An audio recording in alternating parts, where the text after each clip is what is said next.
Well, across our province, Alberta Blue Cross supports the health and wellness of Albertans through various programs. Ashley Bolduck, Manager of Community Impact at Alberta Blue Cross, joins us this morning from Edmonton to discuss how the Alberta Blue Cross employee-led charity Hearts of Blue is making a big difference in our community. Good morning, Ashley. Good morning. Thanks for having me. So first off, what is Hearts of Blue? How did it start? Yeah, so Hearts of Blue is our employee-led charity, and it was actually started over 25 years ago, and it was intended to be a one-time thing in celebration of Alberta Blue Cross's 50th anniversary, but it just took off, and it gained so much popularity that it's still going strong today. It's run by employees, it's funded by employees, with additional funding coming from our corporate foundation, and it's just an amazing group of volunteers that form this committee to find opportunities for our employees to be out in the community donating and volunteering their time. That's fantastic. So why is it so important for Alberta Blue Cross and you and other employees to give back to the community through Hearts of Blue? Absolutely. So I think organizations like ourselves, like Alberta Blue Cross, need to prioritize giving back into the community to cultivate and grow well-being. I think as an employee, you want to know the company you're working for cares, and having them invest time and resource into their employees to empower them to make the difference in the community is huge. I know it's so important for me and so many of my colleagues as well.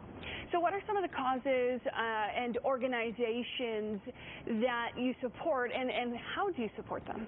For sure. In 2023 alone, we supported 45 registered charities across Alberta, and our committee members really go out into the community and get to know the organizations and the people they serve to figure out how best we can support. So we do different things like product drives where employees are bringing in donations. We go out shopping for essential items to keep organizations running, and we also volunteer our time.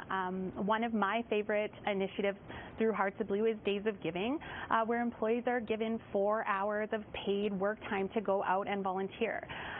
Through that, we've done some amazing things, and some of my favorites have been going out and planting flowers at the Pilgrims Hospice Society in their courtyard, or going out to serve a hot lunch to students at Braemar School through Terra Center.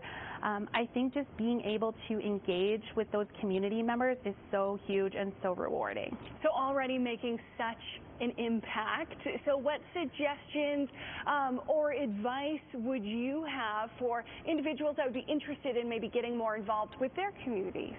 For sure. So I think, find what works for you. We all have different capacities in which we're able to give back, and I think there's no nothing that's insignificant. If you can give a few hours of your time, it's huge. If you can donate something, if you have unwanted items, you can donate. I think having something like Hearts of Blue in our organization really helps remove the barrier for people who want to get involved because they have somewhere to go to figure out exactly how to start. So I say, just look around your community, do some research, and find what works for you. And it's such a rewarding feeling to give back. So I encourage everyone to do it. So we have to wrap up here, but I really want to ask, in light of Mental Health Week this week, talk about some of the mental health impacts that volunteering can have. For sure. We live in such a fast-paced, busy world, and we're just always on the go. So I think being able to step away from that, to donate some of your time and just really engage in the community, it relieves stress. It's a feel-good thing. I mean, how can it not feel great to put a smile on someone's face and give back? I just really think it's a unique way to engage people and just foster that sense of, roots in your community and belonging in your community. Absolutely. Thank you so much for your time this morning. Ashley joining us from our Global Edmonton newsroom this morning. For more about what we discussed today, you can visit Alberta Blue Cross online at www.ab.bluecross.ca or